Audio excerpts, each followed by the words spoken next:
এজন বাংলাদেশী হিন্দু এই কথা নিজে স্বীকার করিলে। ইমান দিন শুনিছিলে বাংলাদেশী মিয়া, কিন্তু এতিয়া চাওক বাংলাদেশী হিন্দু। হিন্দু ভয় খাই মিলি আজি আমি বাংলাদেশ এৰিছো, ভয় খাই মিলি আজি আমি বাংলাদেশ এৰিছো। এখেতৰ স্পষ্ট কথা, আমি বাংলাদেশত ভয় খাই বাংলাদেশৰ পৰা অসমলৈ আহিছো, আৰু সেই ব্যক্তিয়ে আজি অসমত মাদ্ৰাসা শিক্ষাৰ ওপৰত প্ৰশ্ন উত্থাপন কৰি আছে। আসসালামু আলাইকুম ৰহমতুল্লাহ বাৰাকাতুহু। গাইস, কি খবৰ? সব ভালে আছে? এই কুকুৰটোৱে নিজে কৈ আছে যে সি বাংলাদেশী, সেই বাংলাদেশৰ পৰা আহি ইয়াত বাচিছে।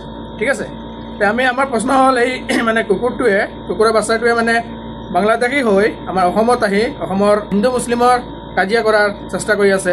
আমাৰ প্ৰশ্ন, এই কুকুৰটো কোনে বাংলাদেশ পঠাব? ভয় খাই মিলি আজি আমি বাংলাদেশ আমাক কি পঠাব নেকি? এখেতৰ স্পষ্ট কথা, আমি বাংলাদেশত ভয় খাই আমাৰ সমাজক নষ্ট কৰি আছে। অসমলৈ আমাৰ আহিছো, য'ত আৰু আমি সেই হিন্দু ব্যক্তিয়ে মুছলিম আজি মিয়া অসমত অসমীয়া মাদ্ৰাসা শিক্ষাৰ ওপৰত একেলগত প্ৰশ্ন চলি আছো, উত্থাপন কৰি আছে। এইটো নষ্ট কৰাৰ চেষ্টা কৰি আছে। হেমন্ত ছাৰক আমি অনুৰোধ কৰিম যে এই বাংলাদেশী কুকুৰৰ বাচ্চাটোক যিমান সোনকালে পাৰে বাংলাদেশ পঠাওক।